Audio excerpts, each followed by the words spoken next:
This Parsha Podcast is dedicated in the merit of the speedy and total and swift recovery of Chana Bat Esther. May she have a complete Refuah Shlema. If you would like to dedicate a Parsha Podcast, or if you want to reach out for any questions or comments or feedback, please email me, rabbiwolbe@gmail.com.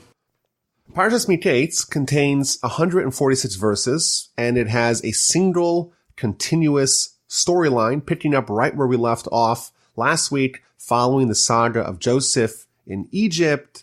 We left off last week, he was in prison, and this week we're going to read about his meteoric rise to becoming a monarch, to becoming the viceroy of Egypt, and his brothers and family in Canaan, the land of Israel, and their fateful meanings. Even though there's going to be 146 verses dedicated to the storyline, we're not going to have it resolved until next week.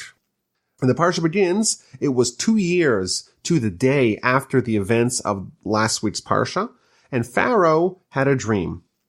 Like we mentioned last week, dreams are sometimes an element of prophecy, and the more connected someone is with the spiritual realm, the more spiritual their dreams are.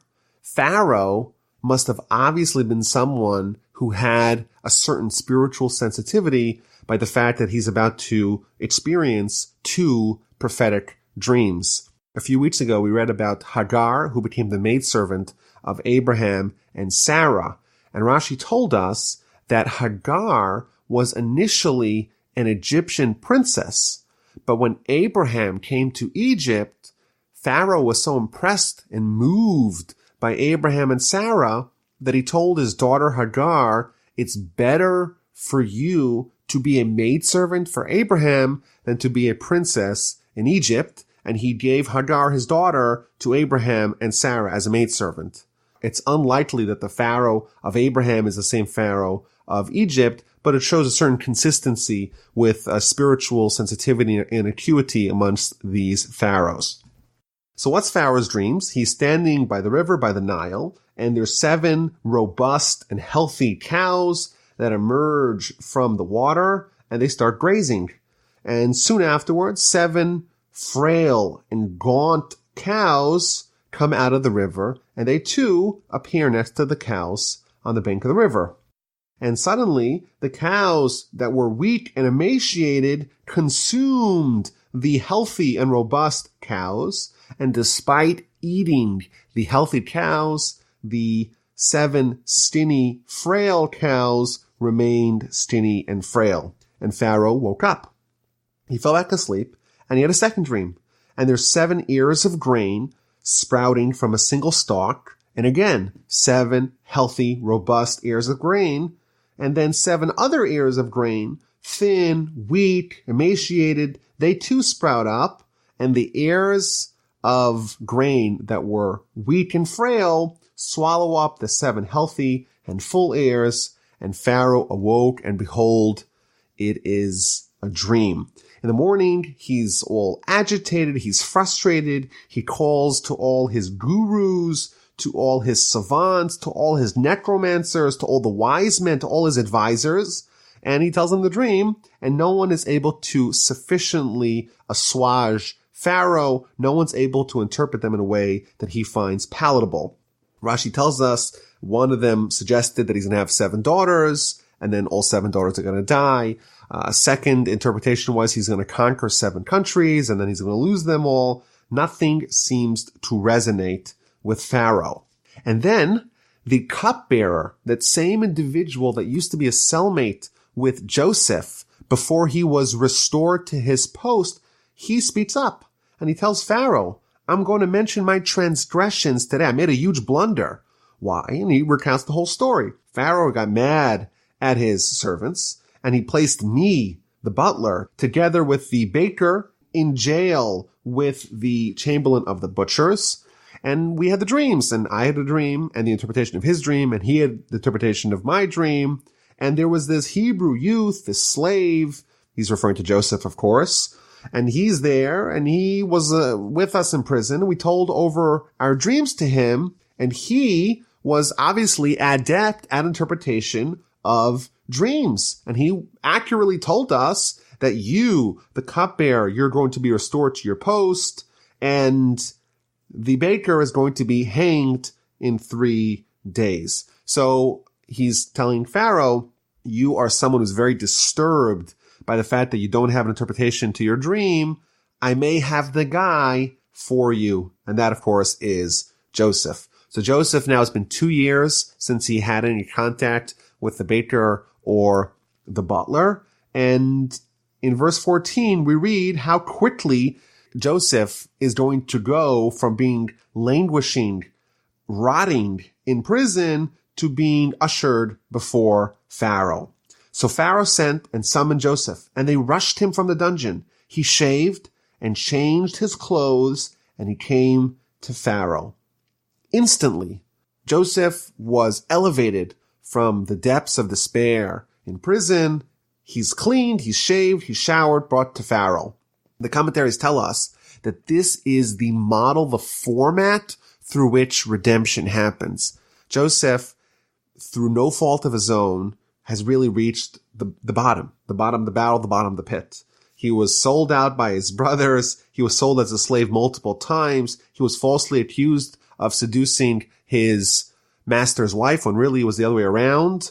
He had a hope, he thought, with the baker and the butler appearing and interpreting the dreams of the butler correctly and making an exhortation for him to reach out to Pharaoh, but that too was dashed, and it's been 2 years. And just like that, Pharaoh summons, and he is before Pharaoh, and he's standing before him, all clean and ready to shine. The commentaries tell us redemption works instantly. There's a certain immediacy. Joseph barely had time to shave, shower, get a haircut, and he's going to be before Pharaoh. And before the conversation is over, Pharaoh's going to appoint him to be his second in command, to be the viceroy of Egypt. Instantly, there's this grand transformation from despair and darkness to a great light. One of the more modern commentaries suggested that redemption, certainly of the messianic version, it's not like waiting for a car service or a taxi or an Uber where you could still kind of be in your house and wait, and they'll beep, they'll wait for you outside, and you could get your stuff and go into the car. It's like a train. You have to be there right on the platform, ready to jump on board, because it's going to happen so quickly. You have to be ready to climb on board, because otherwise you might miss him. So Joseph is now meeting Pharaoh, and Pharaoh tells to Joseph, I dreamt a dream, but no one can interpret it. Now I heard it is said of you that you comprehend the dream to interpret it. Joseph, you come highly recommended. You have the best credentials. You are the guy I need. This is an incredible offer to Joseph. What does Joseph respond? Joseph answered Pharaoh, that's beyond me. It is God who will respond with Pharaoh's welfare. This is like an interview of a lifetime. Joseph is being interviewed by Pharaoh to fulfill a very critical role. And he gets the question, can you do this job? I heard that you can. And what does Joseph say? Actually, no, I can't. It's not me. It's God who will respond with Pharaoh's welfare. This shows us Joseph's character. It's possible that after Joseph told Pharaoh that it's not him, he doesn't have that talent, Pharaoh may have said, okay, go back to your dungeon, go back to continuing rotting. Or maybe Pharaoh could have given him the treatment dispensed to the baker, where Pharaoh's not interested in him and he severed his head. But Joseph answers quickly and decisively with humility, with tremendous faith. It's not me. It's from the Almighty. Pharaoh tells him, okay, let me give you the dream, and he recounts the dreams. There was the first dream with the 7 emaciated cows swallowing the 7 healthy cows. There's the second dream where the 7 weak ears of grain consume the 7 healthy ones, and he wakes up and he does not have a solution. Joseph tells him, the dreams of Pharaoh is a single one. They're not 2 separate dreams, they're one dream. What God is about to do, he is telling Pharaoh. The 7 healthy cows, well, they are 7 years. 7 years of plenty, 7 years where the land is going to produce a bounty. The 7 good heirs, they too refer to those 7 years. It's all one big dream. The 7 emaciated and bad cows and the 7 emaciated and weak and withered heirs, they too refer to 7 years, but 7 years that come after the 7 years of plenty. You're going to have 7 years of plenty, and then it's going to be quickly followed with 7 years of famine. God, says Joseph, is telling you, Pharaoh, what he's about to do. And the fact that the dreams are repeated, well, that's telling you another message. The message is that it's about to happen. It's not going to happen in some time down the road. It's imminently awaiting us. God is hastening. There's going to be 7 years of abundance and then 7 years of famine that will ravage the land. And just like those 7 skinny cows did not show the impression of satiation from consuming the 7 healthy cows, so too the 7 good years are going to be forgotten during the 7 years of famine. Continues Joseph. Now, Pharaoh should appoint a discerning and wise man to oversee the operations in Egypt and to stockpile and prepare the land for the 7 years of abundance. You have 7 years to prepare for the 7 years of famine. Stockpile the food, safeguard it, use it to reserve against the 7 years of famine. Be prepared for the absolute devastation that's about to hit the land of Egypt in 7 years from now. So there's a few interesting things to pull out of this narrative. For one, Joseph tells Pharaoh that even though there are 2 separate dreams, one of the cows and one of the wheat, it's really only one message. Well, why is it repeated? Why does God deliver this single message with 2 separate dreams? Well, the reason why it's doubled is because it's telling you the time frame, the timetable. The timetable is right now. It's happening immediately. Do not delay. It's been pointed out that 13 years prior, we find out in a little bit that Joseph is 30 years old. So he was sold as a slave when he was 17. So it's been 13 years since Joseph had his 2 dreams, the 2 dreams where his brothers are bowing down to him. And it's interesting that Joseph himself is telling us that when a dream is doubled, that means it's happening immediately. Yet, with Joseph, we know from the rest of this week's Parsha, Joseph indeed is going to become a king, and his brothers are going to bow down before him. But here we see that it's happening immediately, and Joseph had 2 dreams, and that did not happen immediately. So how do we reconcile that? So there's maybe a few ways to reconcile that. For one, we could suggest that the 2 dreams that Joseph had were different dreams. The first dreams were his brothers bowing down to him, and the second dream was his brothers and his father and mother. So maybe that's one resolution to the problem. Alternatively, we could suggest that really Joseph's dreams indeed were implemented immediately. It's just part of his ascendancy. This is a theme that we spoke about last week. Part of his ascendancy to the throne was the fact that he was sold by his brothers and eventually sold to Egypt, and was the fact that he was falsely accused by his master's wife for impropriety. All that was part of the plan, and therefore really it was immediate. It's just sometimes the means by which God uses to achieve the end result is not the ones that you would normally anticipate. Now, Joseph tells Pharaoh not only the interpretation of the dream, but also what he should do about it. Not only what's about to happen, not only is Joseph forecasting the future by interpreting the dream, but he also tells Pharaoh that what you should really do is hire someone who's competent, someone who's capable, someone who's a discerning and wise man. Let them oversee this operation, a 7-year preparation for the 7 years of famine. Why does Joseph editorialize the dreams? After all, Pharaoh didn't tell him what to do about the dreams. Pharaoh only requested that he interpret them and let Pharaoh make the decision of how to move forward with this newfound information. So one of the commentaries suggests that this was all part of the interpretation of the dream. Joseph told Pharaoh, "Why is God telling this to you? The reason why the Almighty showed you this dream is because he wants you to do something about it." And therefore, verse 33 and on, where Joseph tells Pharaoh to find someone to oversee the plans of 7 years of plenty, that's all part of the scope of his role as the interpreter of Pharaoh's dreams.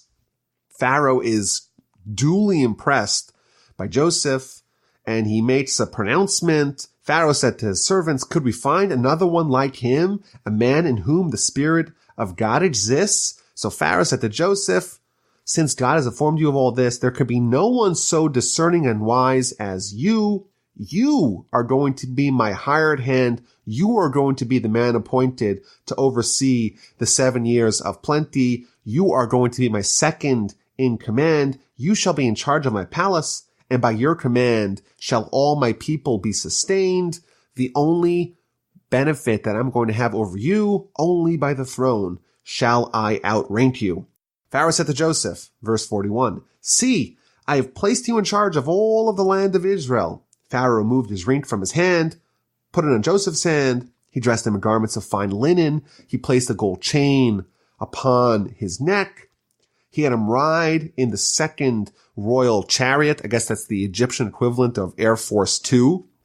And they proclaimed before him Avrech, and thus he appointed him over the land of Egypt. Pharaoh says to Joseph, "I'm Pharaoh, and without you, no man may lift up his hand or foot in all of the land of Egypt. You're going to be in charge of everything. I'm the titular head. I'm Pharaoh, but everything else is under your purview."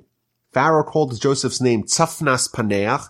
He gave him a name which Rashi tells us means the one who uncovers the hidden. He gave him a wife, Asnas, the daughter of Potiphar, the chief of On, for a wife, like we mentioned last week. This is the daughter of Potiphar, the same individual to whom Joseph had worked and to whose wife had falsely accused Joseph of impropriety. Thus, Joseph emerged in charge of the land of Egypt, and he was 30 years old when he stood before Pharaoh, king of Egypt. Joseph left Pharaoh's presence, and he passed through the entire land of Egypt. Joseph woke up one morning. He was a prisoner. He's been in prison for multiple years for a crime he did not commit, and he went to sleep that night, having traveled throughout the land of Egypt in the chariot of royalty, dressed like a king, and with a mandate from Pharaoh to oversee every aspect of the Egyptian country. There's an amazing midrash that points out that there's 11 different distinct honors and plaudits that Joseph is given here by Pharaoh, and it connects them to the 11 different ways that Joseph overcame his temptation with the wife of Potiphar. Because Joseph overcame his urges to sin with the wife of Potiphar, for each one of those elements of resistance, he was granted an honor and a plaudit. And I think there's an overarching lesson that Joseph exercised superlative self-control, and therefore he's the one who was worthy of being given control. He mastered over his Yetzer Hara, over his evil inclination, and therefore he is the rightful master over the land of Egypt. Now, his wife is Asnas, the daughter of Potiphar. So there's an interesting backstory here brought in the name of the Midrash. Simply stated, this is just the daughter of his former master, Potiphar, and his wife. And that's how Rashi tells us it is. This is the daughter of Potiphar. The Midrash tells us something very fascinating. A few weeks ago, we read about Jacob's daughter and the half-sister of Joseph, Dinah, being assaulted and raped by Shechem, the son of Hamor. And then, of course, Shimon and Levi come and they decimate the whole city. But the Midrash tells us that indeed Dinah, she became pregnant as a result of that encounter. And she had a baby. The problem was that this baby grew up with a little bit of a cloud over her. And therefore, Jacob put her up for adoption. And she was adopted through a long circuitous route by Potiphar and his wife because they were barren. They weren't able to have any children. And therefore, she was like the adopted daughter of Potiphar and his wife, but she was ironically Joseph's actual niece, which is a very interesting backstory here that the Midrash tells, that Joseph, he didn't marry some random Egyptian woman, moreover, the daughter of his previous accuser. Rather, she was the adopted daughter of Potiphar and his wife, but she was actually the daughter of Dinah. Just really interesting idea here in the Midrash. So Joseph's in charge of the land of Egypt, and the 7 years of plenty and abundance begin. And the earth produces incredibly. There's an incredible bounty, and the crop is just a booming one. And Joseph is gathering all the food of the 7 years that came to pass in the land of Egypt, even though there was tremendous plenty. And of course, under those circumstances, it's very hard to be frugal. It's very hard to pinch pennies. Still, Joseph is amassing food. He takes the grain from each locale and stores it in the earth for each locale to maximize its shelf life. And he amasses grain like the sand of the sea in great abundance until he ceased counting, for there was no number. It was such an astonishing feat of coordination, of logistics. Joseph managed to oversee the entire agricultural infrastructure of Egypt and to stockpile tremendous amounts of food until it was just impossible to even keep track of it. There was just so much. Joseph also flourished in his personal life. He had 2 sons born before the famine had not yet set in. Rashi tells us that the fact that they were born before the famine set in, it's not a coincidence, because there is a prohibition from someone to procreate during the time when there is a famine. It's prohibited to engage in marital relations during the years of famine. When the whole world is suffering, it's improper for someone to be overly joyous. Similarly, if you remember, in Parshas Noach, we read that for the duration of the time of the ark, both humans and animals were prohibited from conjugal relations. So Joseph has 2 sons born to him via his marriage to Asnas, the daughter of Potiphera. The first son is Menashe. The word Menashe means to forget. And the reason why Joseph named his firstborn son Menashe was because God has made me to forget all my hardship and all my father's household. And the second son is Ephraim, which means to be fruitful, for God has made me fruitful in the land of my suffering.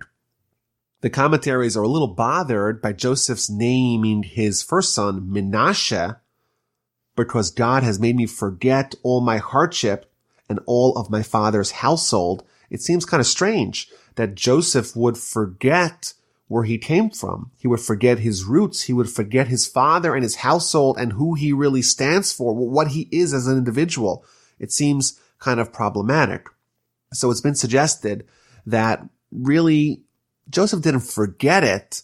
He just felt that it wasn't as vivid as it used to be. That same connection, the same identity that he had previously was not quite the same the way it was. He didn't really forget it, but it wasn't the same thing like it was prior. Now we're in the middle of the holiday of Hanukkah, and during one of the prayers that we say, the Al Nisim prayer that we say during Hanukkah, we say that the Assyrian Greeks, wanted to make us forget, to forget the Torah. What does that mean? Did the Greeks really imagine they're going to forget the whole Torah? But maybe it's similar to what Joseph is talking about over here. They won't actually forget his household, forget Jacob, forget his family. He lost that same tight connection that he had previously. He got somewhat acculturated or somewhat involved in the Egyptian way of life. After all, he had to. He was involved on a very intimate level. Similarly, the Greeks didn't anticipate that we would forget the Torah entirely, but maybe that strong connection where the Jew and Torah, the Jewish nation and Torah, that's our pastime. That's what we live for. That is our calling as a nation. That's what they wanted to diminish by making us forget the Torah. The 7 years of abundance concluded, and now the 7 years of famine began. There was famine in all the lands. Everywhere there was famine, but in Egypt, well, they were prepared and they had bread. But the bread, of course, was being controlled by Joseph. When all the land of Egypt hungered, the people cried out to Pharaoh for bread. So Pharaoh said to all of Egypt, go to Joseph. Whatever he tells you, you should do. What does it mean? Whatever he tells you to do, you should do. So Rashi tells us something very interesting and surprising. That Joseph would tell the people who came to him for bread, he would tell them that he's only giving them bread on condition that they circumcise. And therefore the Egyptians came to Pharaoh and they said, he's telling us to circumcise. Pharaoh responds, whatever he tells you to do, you should do. That's what Rashi tells us. Really interesting. So indeed, the people had no choice, and the only way they could get food was to circumcise. They, in fact, did that. A really bizarre idea that we see here. And also maybe a problematic one. We know in Judaism, our religion does not believe in proselytization and certainly not forced proselytization. And it's almost never happened throughout our history.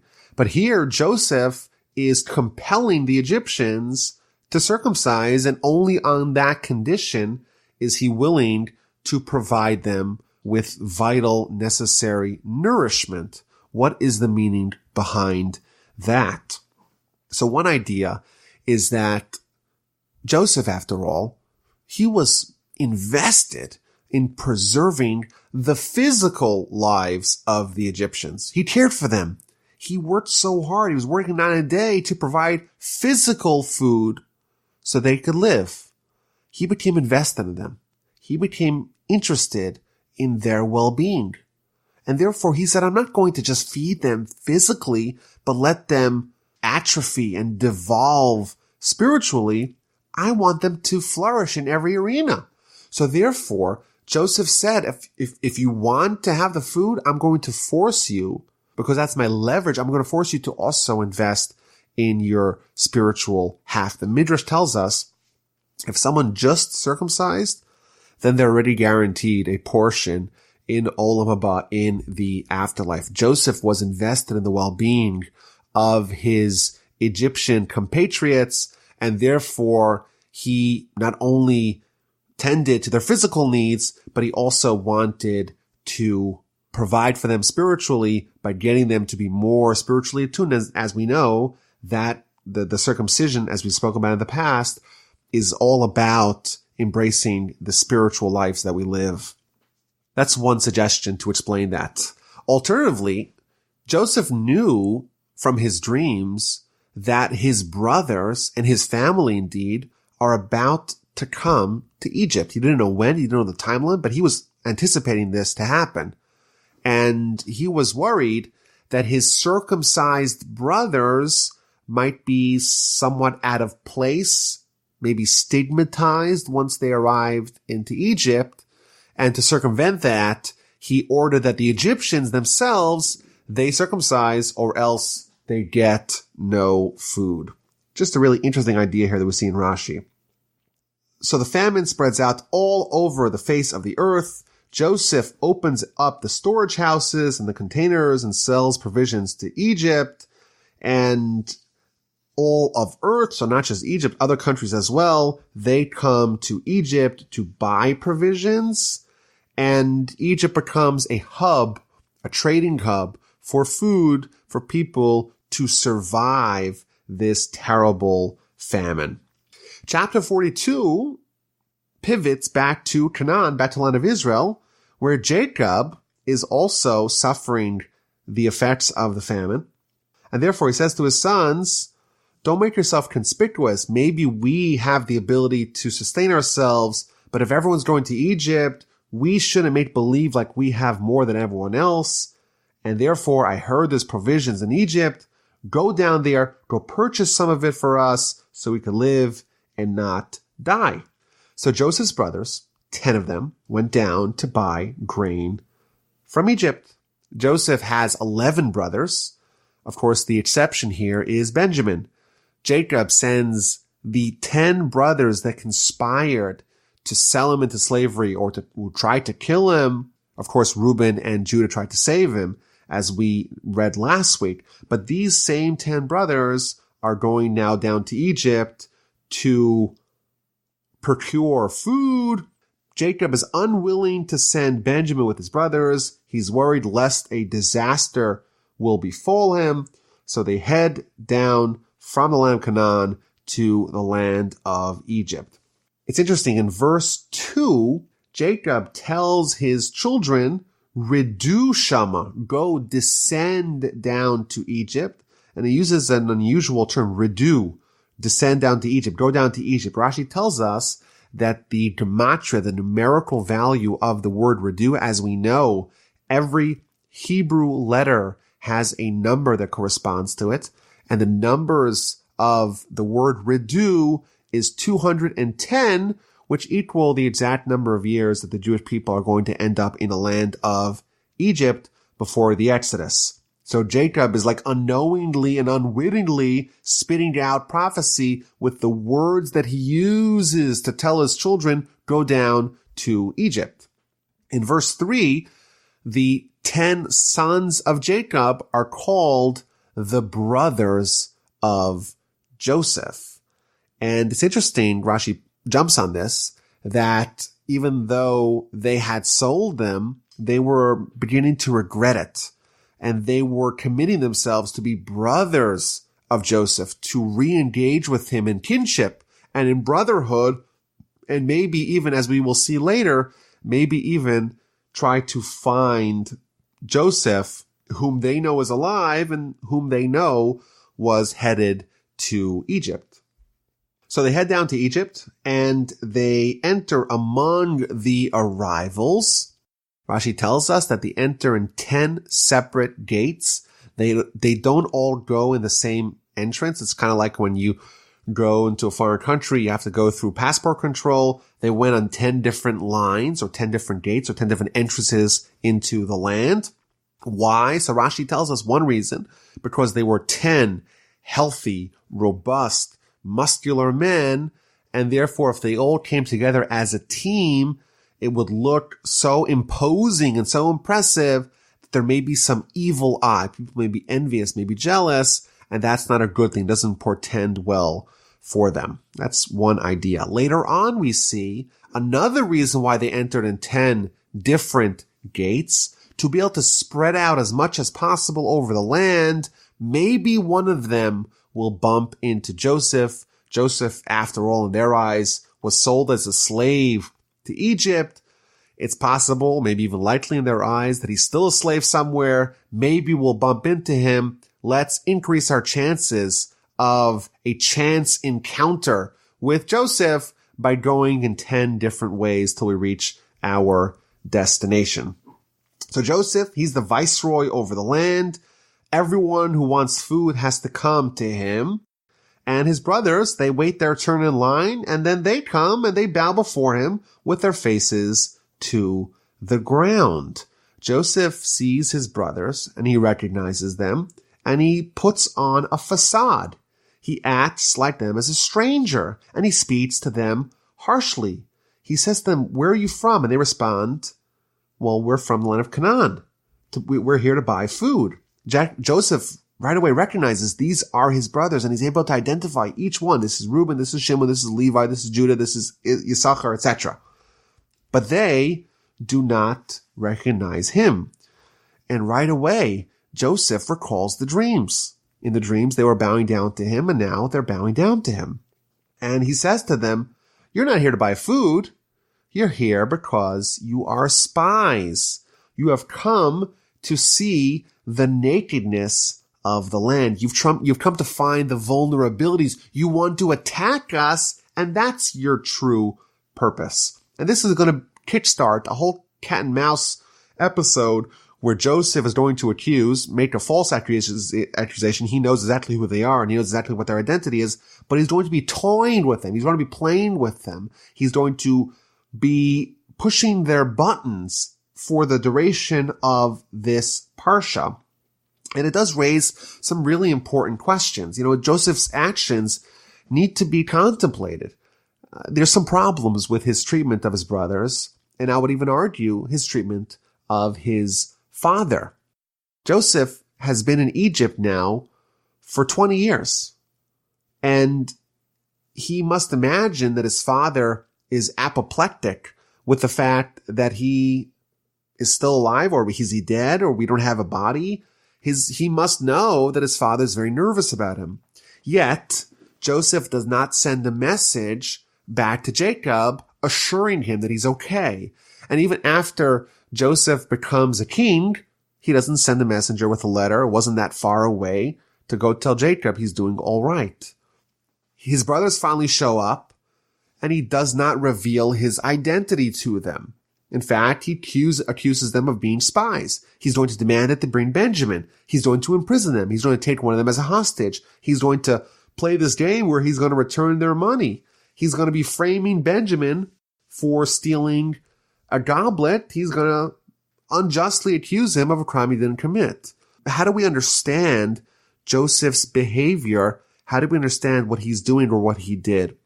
So a lot of the commentaries talk about this, and I want to share with you some of the ideas throughout the rest of the Parsha, but just as an introduction. The Ramban tells us something very fascinating.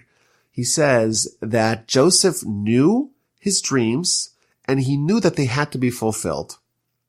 And therefore, he wasn't willing to do something that would disrupt the dreams from being fulfilled in a natural, normal way. Therefore, he knew that his father would have to come down to Egypt and, so to speak, bow before him because Joseph is a king. And he did not want to expedite that. He didn't want to interfere with God's plans.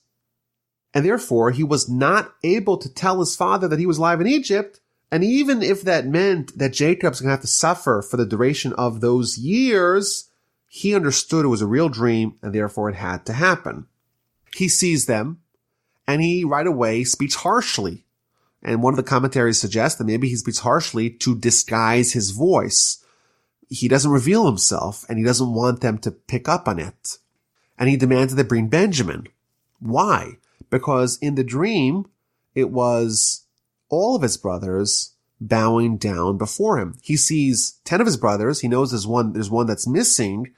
After all, there were 11 bundles of wheat that bowed down to his bundle in the previous parsha. In addition, there was the second dream where the father, mother, the son of the moon, the 11 stars bowed down before him. He didn't see Benjamin, and therefore he came up with this scheme to falsely accuse them of being spies so that they should bring Benjamin to them. Now, why does he accuse them of being spies specifically? So there's a few different answers.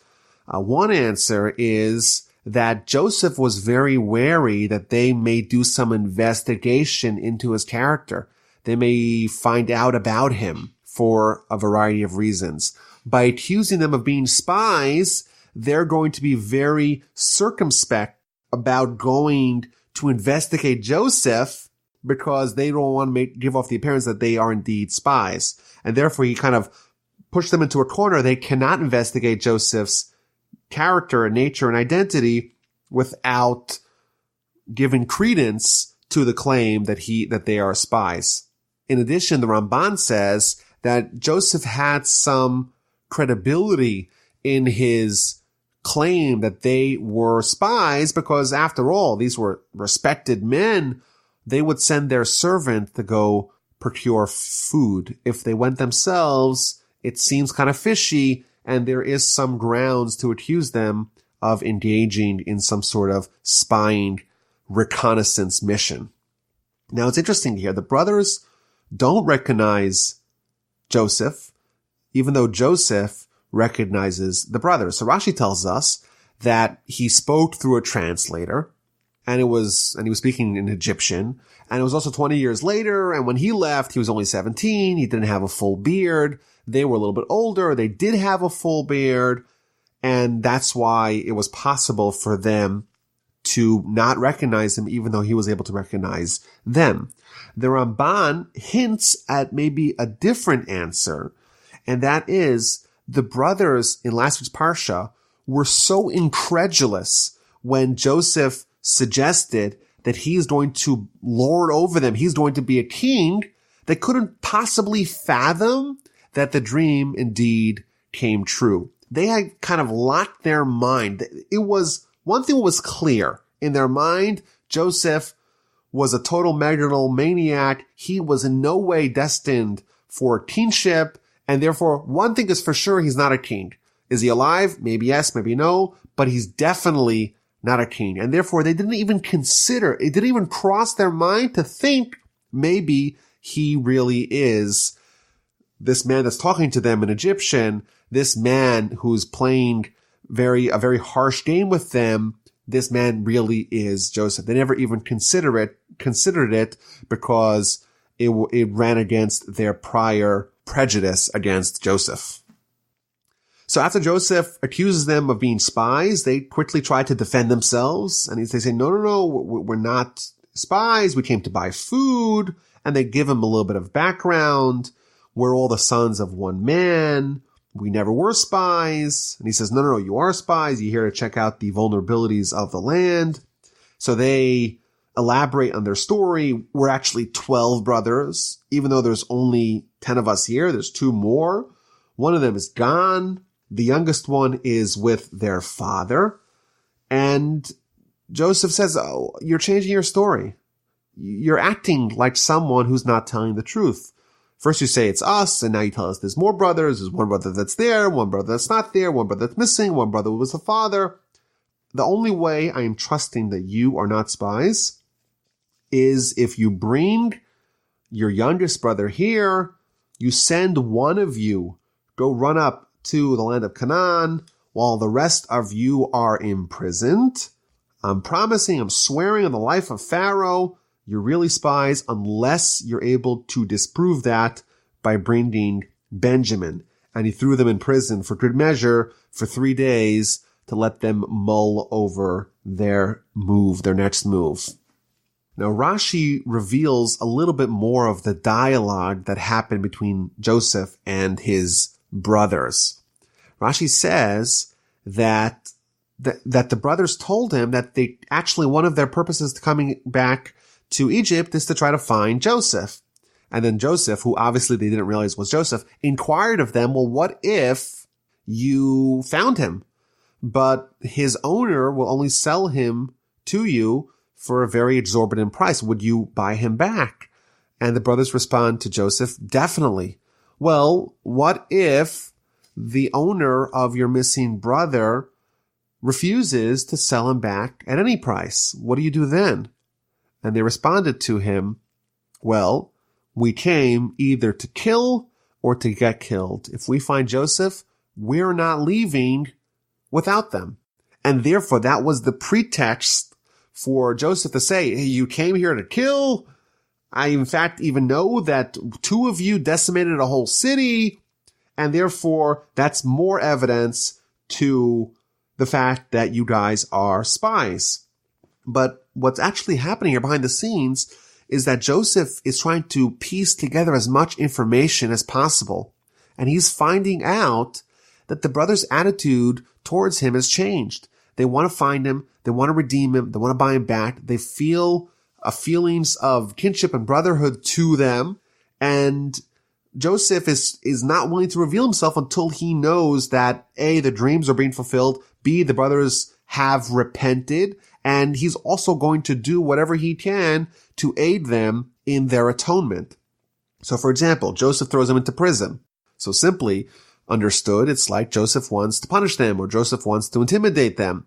The Baal HaTurim, one of the commentaries in the Torah, he says that the brothers actually did 3 separate crimes against Joseph. Number 1, they denuded him of his clothing and of his special tunic. Number 2, they chucked him into a pit.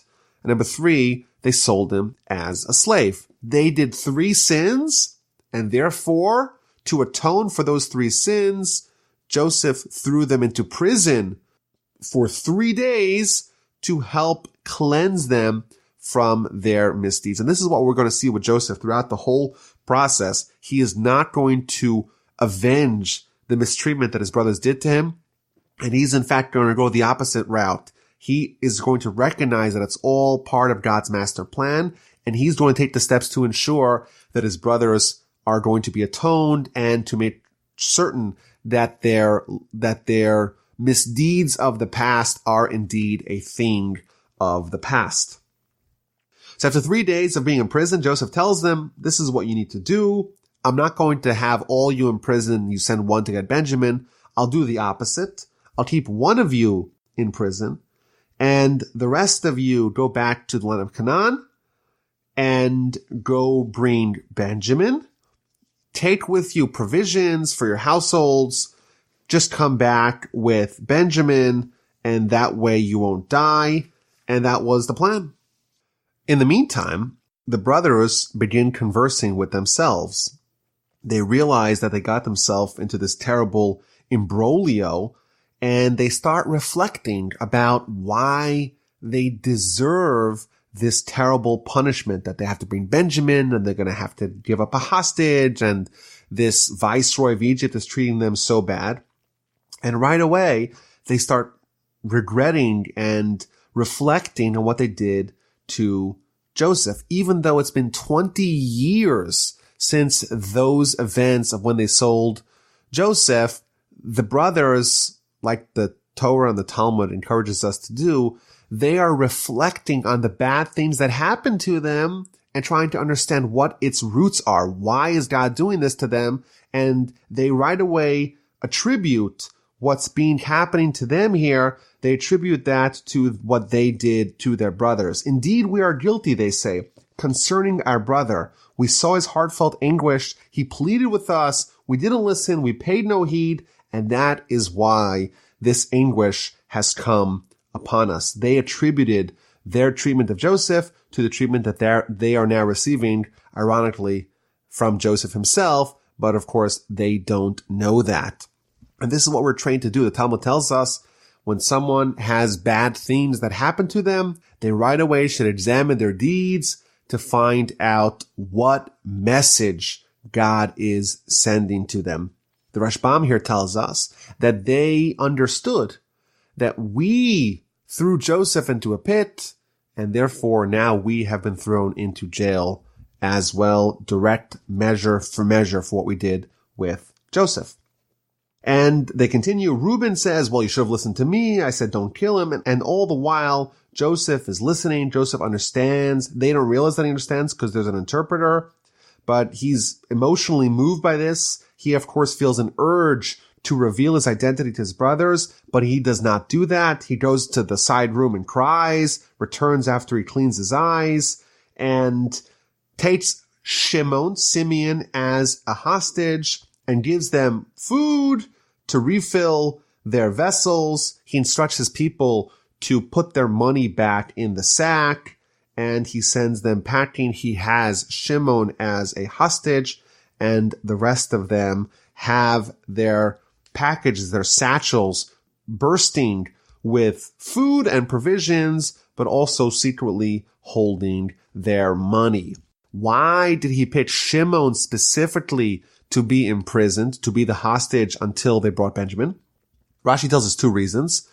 Because Shimon was the instigator of the initial plan to murder Joseph. And the commentaries explain that this is not just a revenge mission. Rather, Joseph realizes that of the 10 brothers, Simeon, needs the most atonement, and therefore he's the one who it's appropriate to have him be hostage.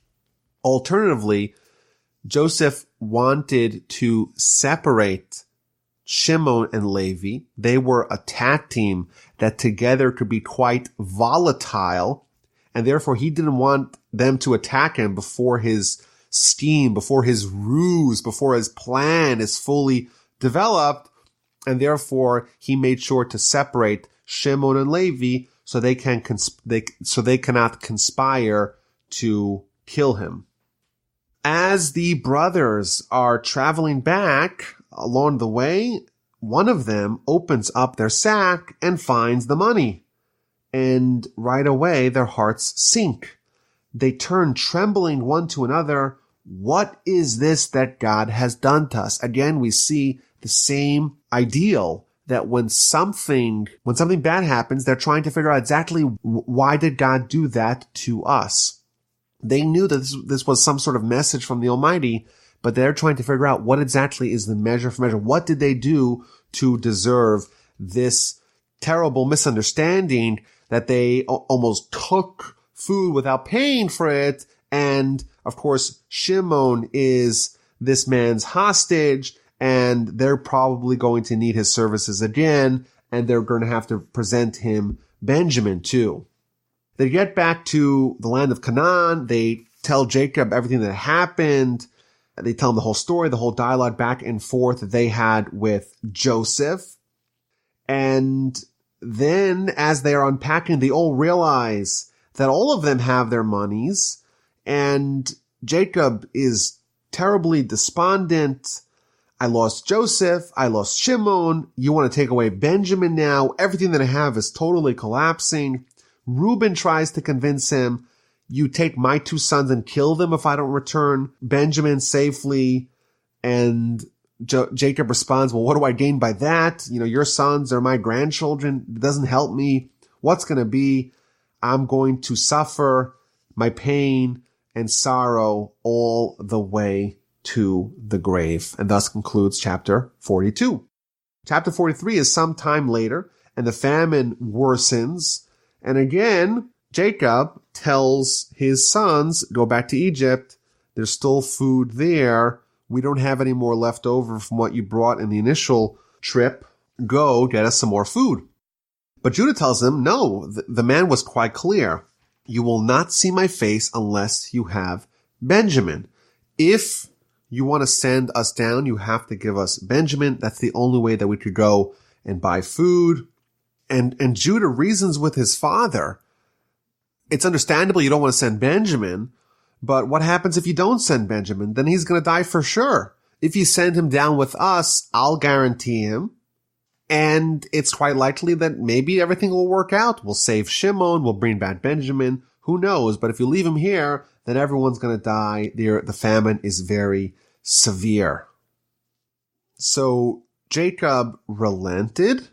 And he says, okay, I will send you with Benjamin.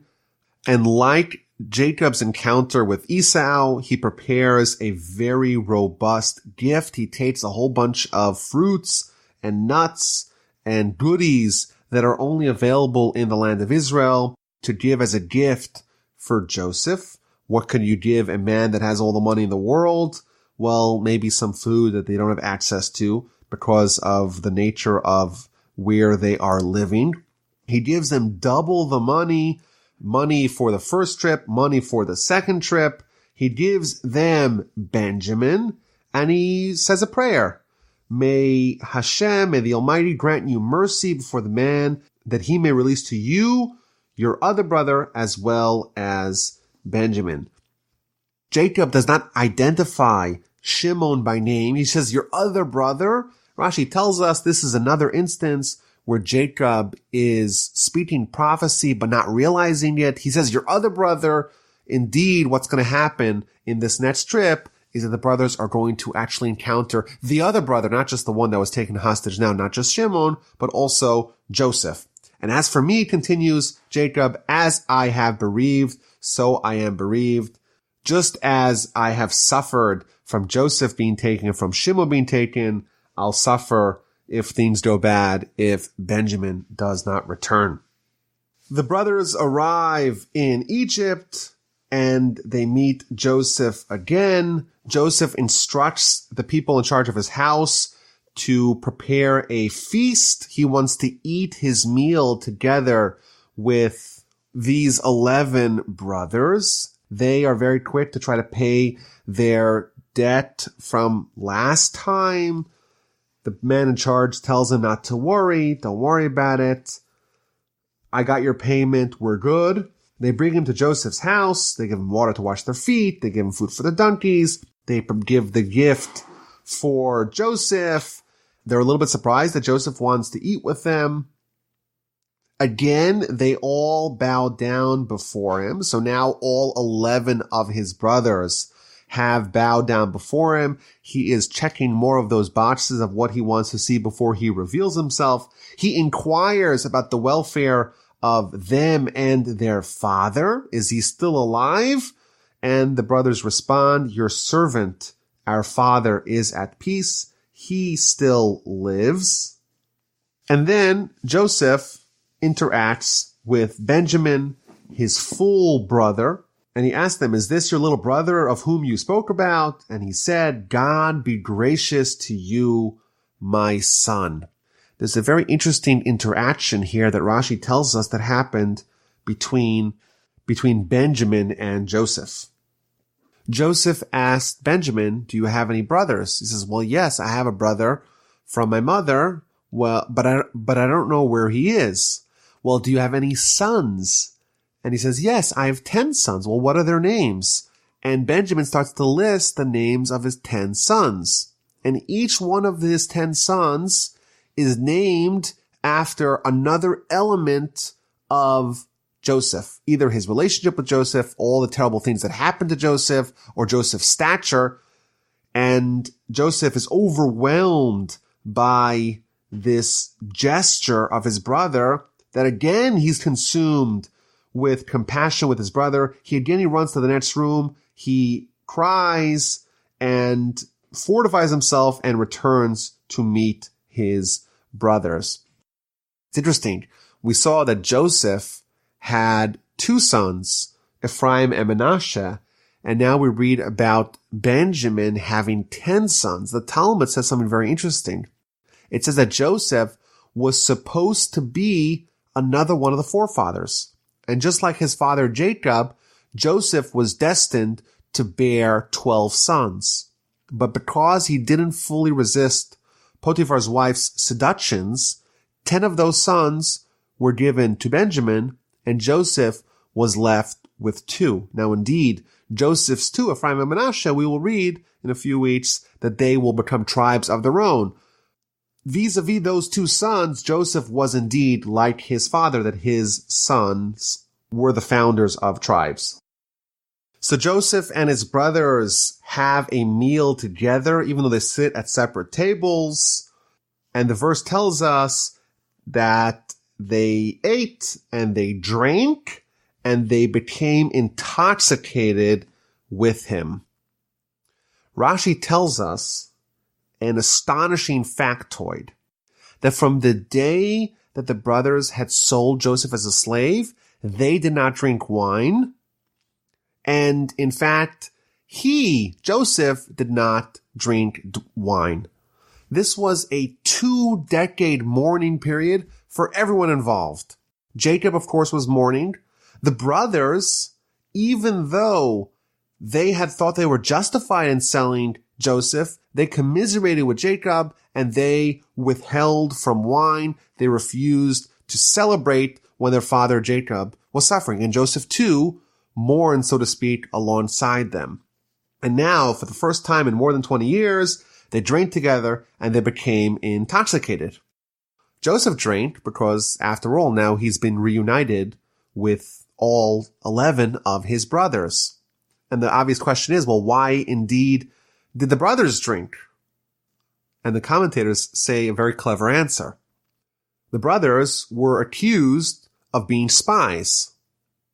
If they were to refrain from the offer of alcohol, it would be a sign that they are scared of what they might reveal when they're drunk.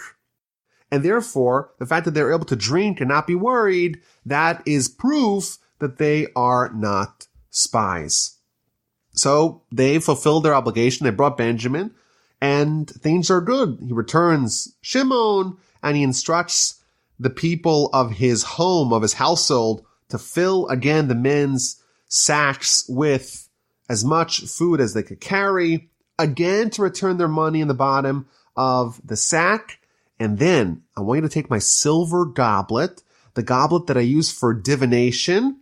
I want you to place it in the satchel of the youngest one, in Benjamin's satchel. And the people followed Joseph's instructions precisely, and they're sent off. The men with their donkeys, everything they're happy, obviously. They have 11 of them. They got Shimon back. They have Benjamin intact, no problem. And as soon as they leave, Joseph lets them have a little bit of a head start. He sends people after them, and they confront them. Why did you repay evil for good?